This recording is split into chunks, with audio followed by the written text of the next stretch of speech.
네, 오늘은 우리에게 주어진 말씀이 마태복음 11장에 있는 말씀과 요한복음 15장에 나오는 두 곳의 말씀을 우리가 가지고 5월 가정의 달을 맞이하는 우리의 그 삶에, 우리의 가정에 예수님은 어떠한 은혜와 축복을 허락하셨나 하는 문제를 다시 한번 생각하기를 원합니다.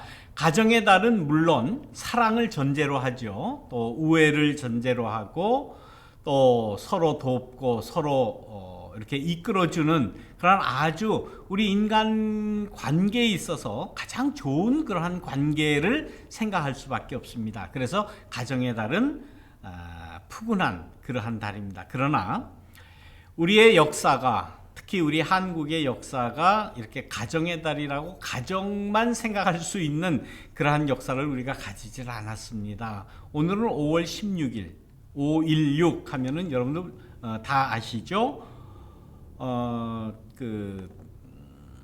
우리 한국 현대사에 군사 쿠데타가 일어난 그러한 역사를 우리는 가지고 있죠.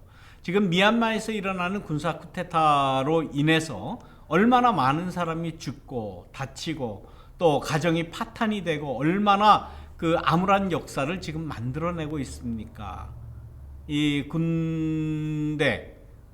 군부의 쿠데타라고 하는 것은 정말 한 민족을 멸망으로 치닫게 하는 그러한 잘못된 그러한 역사를 기록할 수밖에 없다 하는 것을 꼭 우리가 기억을 해야 됩니다. 내일 모레 5월 18일 518 뭡니까? 신군부 80년 일어났던 그 신군부 세력에 의한 그 광주 민주화 운동을 저지했고 또 말살했고 또 무고한 그야말로 민주적인 그러한 광주 시민들을 학살을 했고 거기다가 뭐 그 5.18 그 광주의 그러한 그 학살이 뭐 그 이북에서 내려온 특공대에 의해서 저질러졌다라는 이러한 거짓말을 한 것이 이제 다 탄로나지 않습니까? 여러분들 이러한 역사를 우리는 반드시 기억을 해야 합니다. 오늘은 그 이야기를 해야만 마땅한 그러한 날임에도 불구하고 이 사실에 대해서는 제가 지난 몇 달 전부터 여러 번 그 언급을 했고 이미 말씀을 드렸기에 오늘은 그 이야기를 반복을 하지 않기로 마음을 먹었습니다. 그래서 오늘은 가정의 달 세 번째 주일을 맞이하면서 자녀에 대한 사랑, 뭐 어린이 주일, 또 부모님에 대한 그러한 그 생각, 사랑, 또 어머니 주일 우리가 지냈고 오늘은 형제 자매의 우애 혹은 사랑, 또 더 나아가서 친구와의 그러한 관계, 우리가 서로 그 친구 관계를 맺는 것이 얼마나 중요한가라는 그런 말씀을 드리도록 그렇게 하겠습니다. 예수님께서 그 복음의 말씀을 전하시고 또 공생활을 하실 때도 역시 마찬가지입니다. 예수님께서는 형제 자매의 어떤 그 관계보다는 내가 너희들의 친구가 되어 주겠다. 예수님이 친구가 되어 주셨던 그 일에 대해서 한번 생각을 해보려고 합니다. 형제 관계라고 하는 것이 조금 그 성경에 보면 애매하다고 할까요? 아니면 혹 부정적인 그러한 시각이 훨씬 더 많습니다. 형제 관계. 한 부모 밑에서 같이 태어났는데도 불구하고 형제가 서로 다투고 싸우고 심지어는 죽이는 그러한 그 형제 관계의 역사가 성경 맨 처음부터 나오지 않습니까? 우리가 너무나도 잘 아는 아담과 하와가 낳은 가인과 아벨, 그 관계가 그렇게 좋지를 않았습니다. 그래서 결국은 형제 살해까지 이루어지는 첫 번째 형제 관계가 그렇게 우리에게 소개되고 있습니다. 그 이후에도 여러 형제들이 그렇게 친숙한 또 우애를 다지고 정말 그 효도하고 뭐 이러한 그 아름다운 그런 관계가 나오는 것이 아마 거의 없는 것 같습니다. 갈등과 또 시기와 다툼, 이렇게 상해를 입히고 해치려고 하고 뭐 인신매매로 팔아먹기도 하고 이런 관계로 계속 성경이 점철이 됩니다. 이게 왜 그럴까요? 여러분들 그 형제분들 혹은 자매분들과 어떤 관계를 맺고 있으세요? 여러분들의 그 각 가정의 사정을 제가 다 알지를 못하기 때문에 뭐라고 말씀드릴 수는 없습니다만은, 아무튼 형제 관계가 이렇게 어떻게 보면 그 갈등 관계입니다.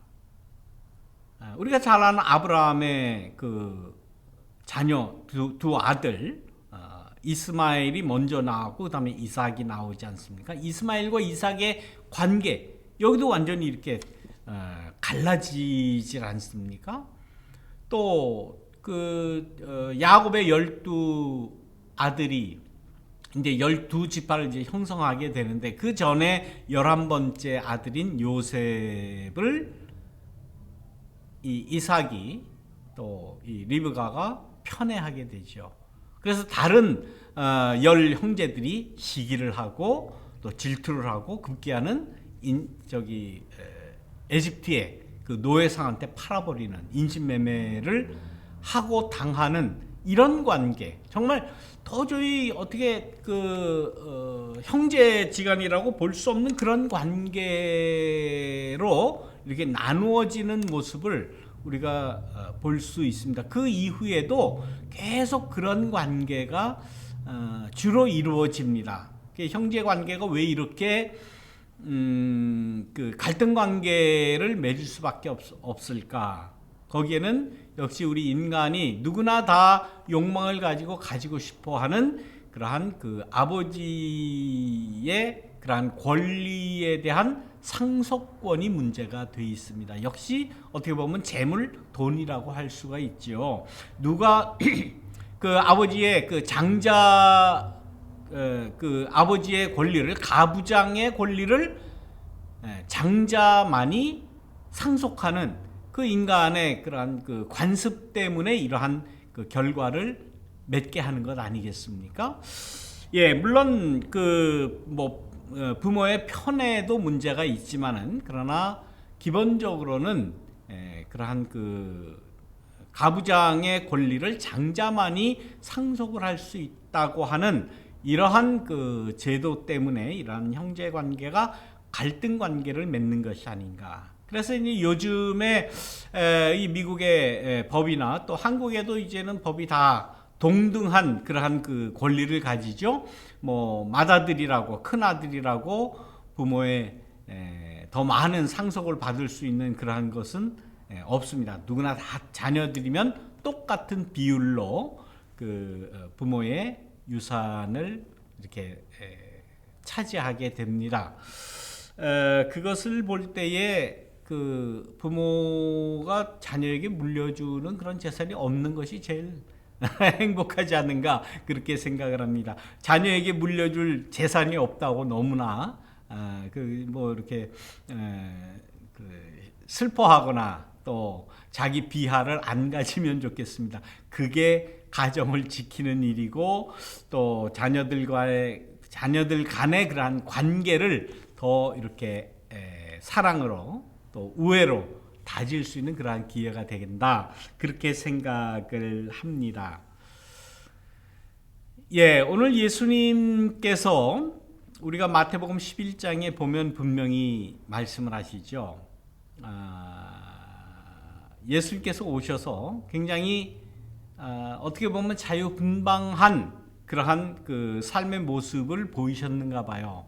먹기 좋아하고 마시기 좋아하고, 어떻게 보면 또 흥을 물론 좋아하셨겠죠. 예, 그런 모습을 보고 많은 사람들이 저럴 수 없다.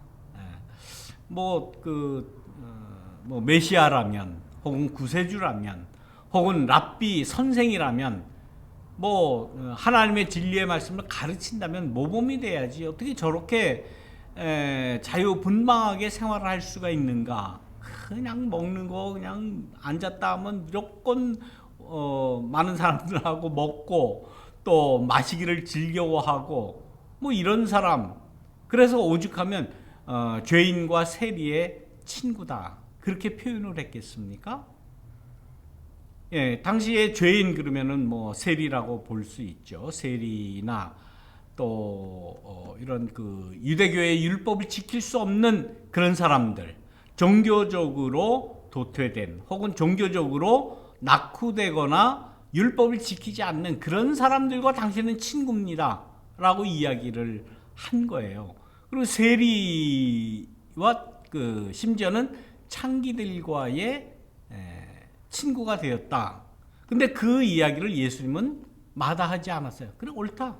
난 그들의 친구다 라고 하면서, 물론 그들이 그 세리와 그 창기의 그러한 삶의 모습을 이야기하는 것이 아니라, 예수님은 이런 사람일지라도 내가 친구가 되어줄 수 있다라고 하는 그러한 그 친구 관계에 대한 그러한 중요성을 지금 강조하는 것 아닙니까? 누구와도 친구가 되어줄 수 있다. 심지어 세리와 죄인과 창기와도 내가 친구가 될 수 있다라는 그러한 그 관계에 대한 중요성을 말씀을 해 주셨습니다. 우리가 믿는 이 그 우리의 신앙, 여호와 신앙, 야훼 신앙, 우리의 이 그 예수님 신앙은 바로 이런 것입니다.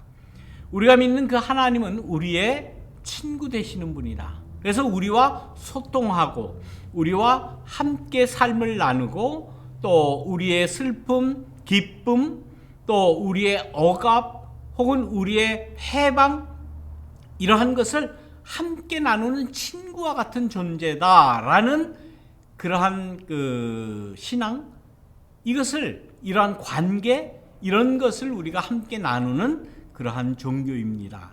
그래서 종교하면은 신이 있고 신을 뭐 경배해야 되는 그러한 그 예식이 있고 관례가 있고 신앙의 모습이 있고 아주 딱딱하게 그 종교에 귀한 사람을 이렇게 종교적인 그런 굴레로 억압하는 것이 아니라 상통하는 관계예요.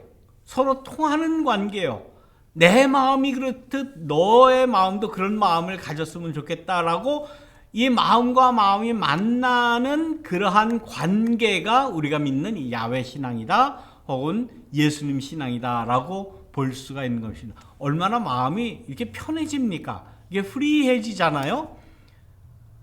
그런데 이러한 우리의 신앙의 모습을 전에는 굉장히 종교적으로 딱딱하게 아주 경직되게 그렇게만 우리가 마음을 가졌지요. 그래서 교회 오면 경건해야 된다.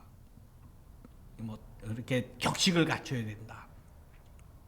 뭐 예배 드릴 때도 이렇게 뭐 복장을 똑바로 거룩하게 해야 된다.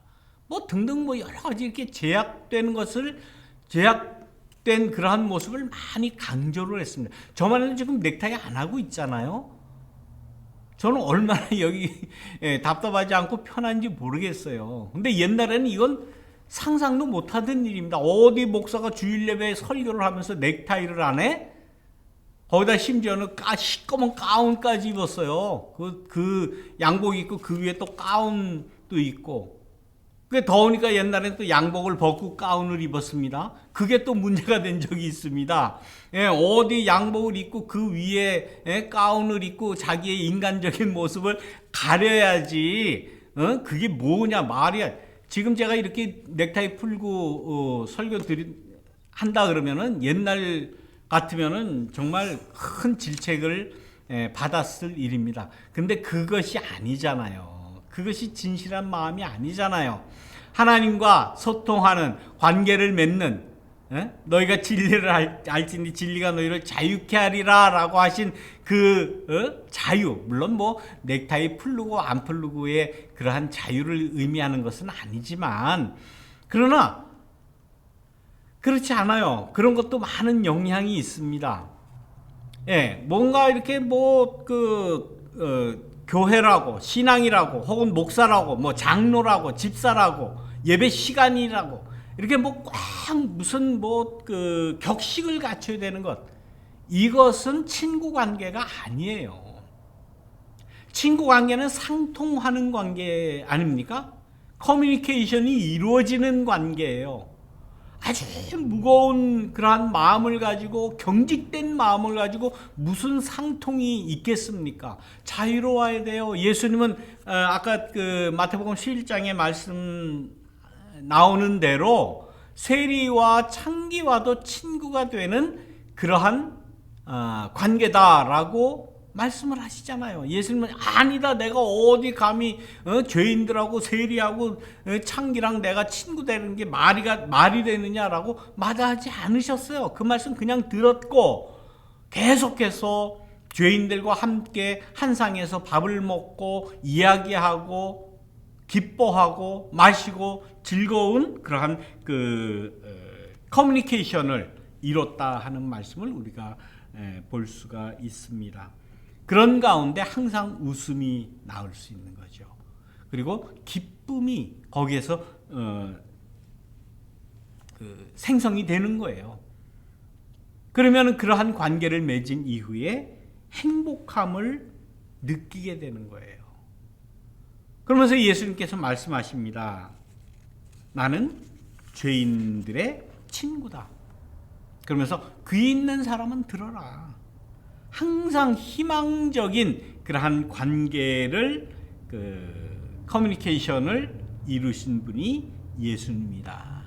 그러한 분이 우리의 친구 되신 예수님이다 하는 그런 사실입니다. 이러한 관계는 일단 만나면 마음이 편해져야 돼요. 마음이 편하고 뭔가 부드러워지고 어떤 경직에서 벗어나서 편안한 마음이 되어야 되는 겁니다.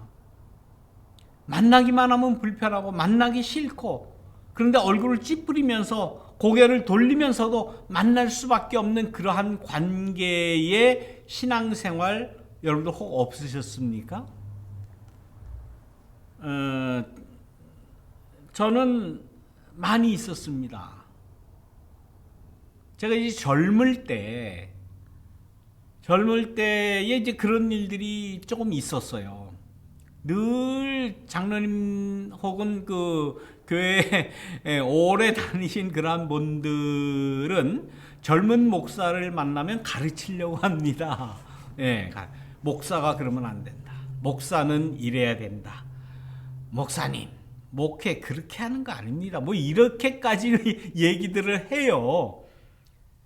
그러나 이제쯤 되니까 그런 말씀 하시는 분은 없는데, 그때는 마음이 굉장히 불편했어요. 교회만 가면 장로님이 또 오늘은 또 뭘 또 트집을 잡아서 또 이래라 저래라 그러면 된다 안 된다 그럴까라는 그런 마음으로 굉장히 마음이 불편했어요. 그러니까 당연히 보기 싫죠. 예, 당연히 그런 분만 이렇게 생각을 하면 아주 신경질이 나요. 더군다나 저같이 이렇게 좀 자유로운 영혼을 가진 이런 사람들은 굉장히 불편한 그러한 일을 해피하지 않았어요. 목회를 하면서도.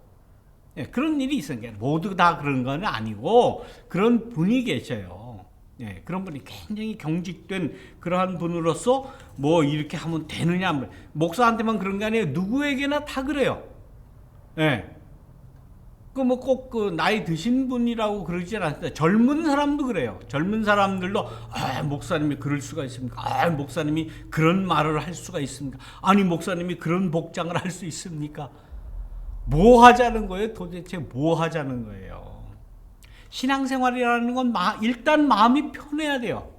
보면 웃음이 나오고, 보면 뭐 경직된 이러한 말보다는 농담이 먼저 나와야 된다고 저는 봅니다. 그걸 상대방을 우습게 여기서 그러는 것이 아니라고 저는 봐요. 서로 뭔가 통한다는 거죠. 농담을 할 수 있다는 건 통한다는 거예요. 마음이 편하다는 거예요. 그 가운데 사랑과 우애와 관계가 설정되는 것이지, 보자마자 이러면 되느냐 저러면 되느냐, 왜 넥타이를 안 맸느냐, 뭐 가운을 입었느냐 말았느냐, 한 번은 또 그런 거 가지고 또 얘기들을 하더라고요. 왜 요즘 가운을 안 입느냐 그래요. 전 입기 싫어요, 가운. 예, 그 시꺼먼 거 그 뒤로 쓰고 그렇게 전 좋아 보이지 않습니다. 자유로운 복장이 좋고 그런 데서 자유로운 사고를 할 수 있는 것이고 자유로운 신앙의 표현이 나오는 것이라고 저는 생각을 해요. 물론 예의를 갖춰야 될 때가 또 있지요. 물론 뭐 중요한 예식을 한다든가 뭐 이럴 때 예를 들어서 장례식을 하면서 그냥 이렇게 하고 갈 수는 없잖아요. 뭐 장례식을 한다든가 결혼식을 한다든가 등등 또 예배에 중요한 예식이 있다든가 이럴 때는 물론 그건 기본적으로 이렇게 다 얘기 안 해도 그런데 다 알아서 이렇게 차립니다만은 그냥 보통 때 예배 드릴 때야 어느 정도 이렇게 자유로운 그러한 복장 혹은 자유로운 생각, 자유로운 말 이런 거 늘 할 수 있다. 거기에서 관계가 설정되는 거예요. 딱딱한 모습으로 관계가 설정이 됩니까? 그게? 예수님은 그런 분이 아니셨어요. 그건 예수님의 삶을 보면, 예수님의 그 행태를 보면 전혀 그런 관계가 아니었어요. 만나자마자 너는 죄인이다. 우리 죄인 자식, 우리 잘못을 용서해 주시고 우리 죄를 용서해 주시고 내가 또 죄를 지었습니다. 이런 얘기 자꾸 그렇게 너무 반복할 필요 없어요. 우스갯소리로 어느 목사님들이 이제 만나서 기쁘게 이제 밥도 먹고 이렇게 또 마시기도 하는 그런 목사님들이 이렇게 모였어요. 근데 모여서 목사님들이 모이는데 만나서 이렇게 먹기 시작을 하면서 가만 보니까 식사 기도를 안 한 거예요.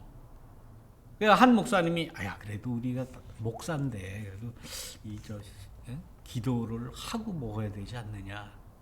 그러니까 그 중에 어떤 한 목사님이 그런 말씀을 하시죠. 아니 우리가 하나님의 이부자식이요? 다 우리가 즐거워하면 하나님도 즐거워하는 거고 다 그러는 거지. 그냥 즐거워 만나서 같이 드시기 시작해서는 괜찮습니다. 그런 이야기를 했다는 이야기를 들었습니다. 그분이 누구신지 아십니까? 아무튼 유명한 목사님이에요. 누구라고 말씀드리지 않겠습니다만은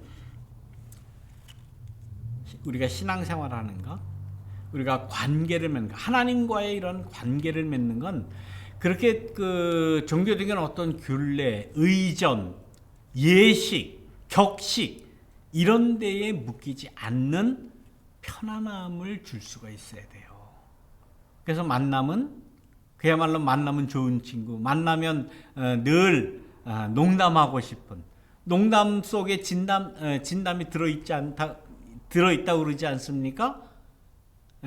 상대방을 무시해서 농담하고 어떻게 보면 좀 허튼 소리도 하고 그러는 거 아니잖아요. 난 당신을 그만큼 신뢰한다, 믿는다. 내가 이런 그냥 실없는 소리 해도 당신이 이해해 줄 믿는다. 그럴 때에 농담이 나오는 거잖아요.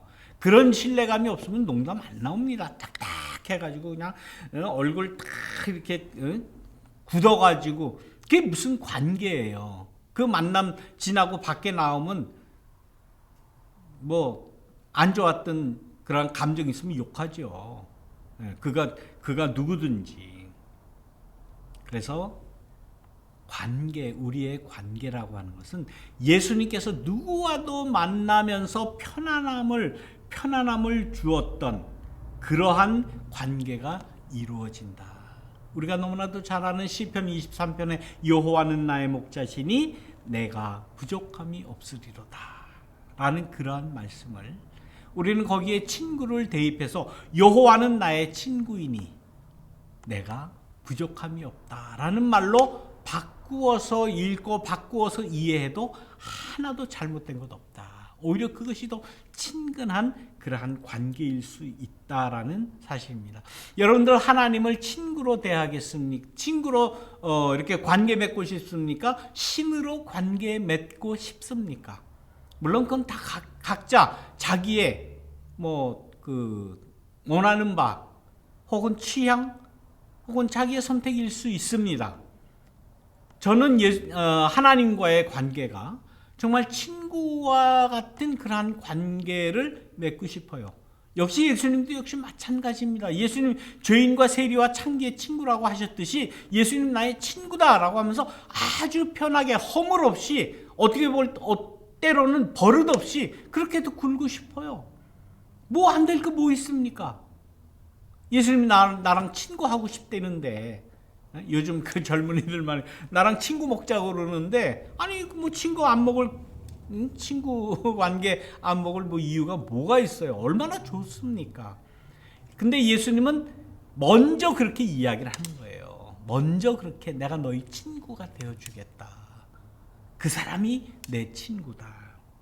친구라는 건 뭐예요? 동등한 관계잖아요. 상하 관계가 아니에요. 어떤 권리 관계가 아니에요. 가부장의 그러한 권리를 장자만이 가질 수 있다. 형제 간에도 이 격차를 만들어 놓기 때문에 관계가 갈등 관계가 되고 나중에 살인 관계 되는 것 아닙니까? 형제 관계가 그런 역사를 성경은 누누이 쫙 우리에게 이야기를 하는 거예요. 재벌가의 형제들이 뭐 싸우고 난리를 치고 재산 가지고 재판도 하고 그런 거 우리가 뭐 비일비재하게 보는 거 아니에요. 동등한 관계로 여기지를 않은 거예요. 아버지가 누굴 더 사랑하느냐? 누구 꼭 장자는 아닐 수 있습니다. 둘째 아들이 더 많은 것을 가지는 그런 예도 많이 있으니까. 그러나 아무튼 이게 격차가 있는 거예요. 형제 간에도 격차가. 이게 잘못됐다는 거예요. 형제라고 할 때 그 위에 형과 아래 동생 차이가 뭐예요? 다 똑같은데 아버지 엄마 밑에 난 그러한 형제 다 똑같은 인간 아닙니까? 단 한 가지 먼저 났다는 거예요. 먼저 났다는 거. 먼저 난 게 뭐 그렇게 잘났어요? 지가 잘나서 먼저 났습니까? 아니거든요.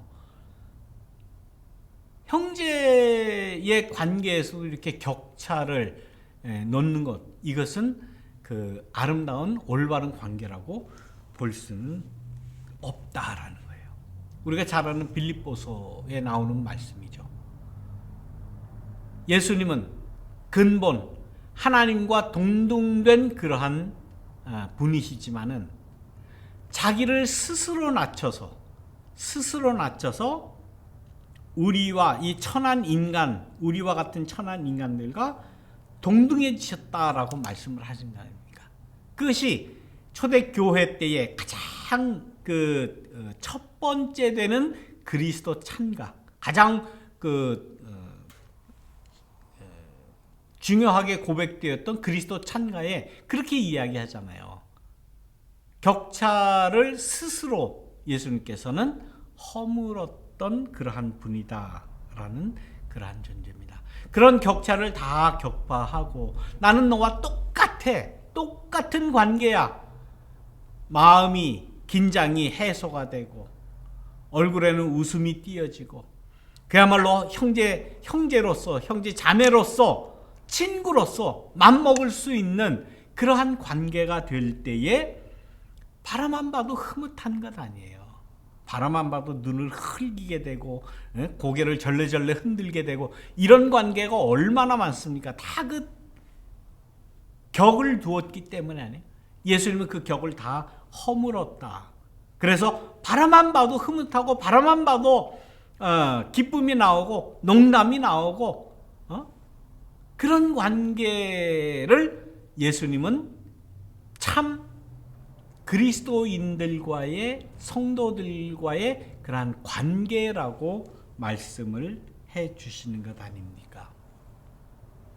그래서 예수님의 이러한 말씀, 이러한 삶의 행태는 시간과 공간을 초월해서 지금 우리에게 다가오는 거잖아요. 예수님이라는 분이 2000년 전 사람입니다. 또 우리와는 관계도 없는 지금의 팔레스틴, 거기에 사는 이스라엘이라는 나라, 거기에 살던 사람이에요. 그것도 2000년 전에. 그러니까 위치상으로나 시간적으로나 우리와 관계가 없는, 아무런 관계를 맺을래야 맺을 수도 없는 그런 관계임에도 불구하고 예수님은 그 삶의 모습과 그 말씀을 통해서 우리에게까지 영향을 미치는 거 아니에요. 우리의 영혼에, 우리의 마음에 영향을 미치는 거 아닙니까? 시공을 초월해서 우리가 그분을 생각할 때에 우리는 어떤 마음의 자세로 예수님과 관계를 맺어야 되겠습니까? 친구 관계를 맺어야 돼요. 종교적인 관계, 그거 안 됩니다. 먼저 친분한 관계를 우리가 먼저 맺어야 돼요. 그러기 위해선 그분을 나는 친구로 받아들여야지, 이거 종교적인 그 거룩한 신의 모습으로 받아들인다면 이런 그 친숙한, 흐뭇한, 또 배려해주는 동등 관계, 이런 관계는 맺을 수 없다라고 하는 거예요. 우리는 이렇게 해도 이거 돼? 이렇게 해도 이거 괜찮은 거야? 괜찮아요. 저는 괜찮다고 생각합니다. 친구 먹을 거예요.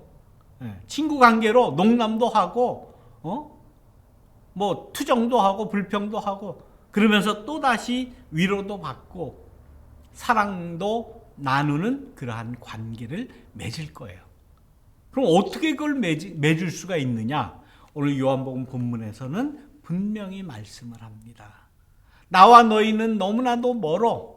시간적으로도 2000년이 훌쩍 넘는 그러한 시간적인 차이가 있고, 한국 혹은 미국과 이스라엘이라고 하는 나라는 비행기를 타고 가도 한 10시간 이상씩 타고 가야 하는 그러한 먼 곳이지만은, 그러나 너희가 내 형제 자매가 될 수 있는 유일한 방법은 너희끼리 사랑을 해라. 너희끼리 진정한 친구의 관계를 가져라. 너희가 서로 사랑하면.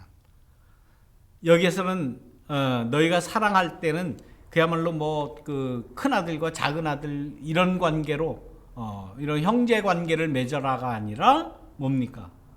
친구 관계를 맺으면, 친구와 같은 그러한 관계, 흐뭇한 관계, 동등한 관계, 서로 상통하는 그러한 관계를 맺으면 나와 친구가 될 수 있다. 나와도 그런 관계가 이루어질 수 있다라고 하는 친구 관계를 맺을 수 있는 방법까지 알려주셨습니다. 가정의 달을 맞이해서 자녀들 사랑해야 되겠죠? 부모님들 공경하며 당연히 사랑해야 되겠죠? 형제 자매들 어떻게 해야 되겠습니까? 나는 형이고 너는 동생이고, 나는 언니고 너는 동생이고, 이런 거 주장해가지고는 이거는 관계가 설정이 안 됩니다. 뒤에 가서 서로 아웅다웅하고 욕해요. 친구와 같은 관계를 맺으시기 바랍니다. 우리 교우들과의 관계에서도 이런 관계가 맺어지기를 원해요. 절대로 딱딱한 관계, 우리 사우스베이 장로교회는 맺지 마십시다. 목사님이고 장로님이고 이런 관계 저는 원치 않아요. 그래서 제가 일부러 설교한다고 그래도 변윤선 목사 이러지 않잖아요. 교우라고 그래요. 저도 교우입니다. 똑같은 그러한 교우 관계예요. 친구 관계예요. 이런 친구 관계를 우리가 정확히 맺고 흐뭇하고 상통하는, 편안한, 서로 믿어주는, 서로 농담하는 그러한 관계를 맺을 때에 예수님과도 상통하는 그러한 관계를 맺을 수 있다. 이 말씀이 우리 가정의 달을 맞이하는 우리의 관계 속에 하나님의 은혜로 자리 잡을 줄 믿습니다. 말씀을 기억하시면서 우리 잠시 묵상으로 기도드리겠습니다. 기도합니다.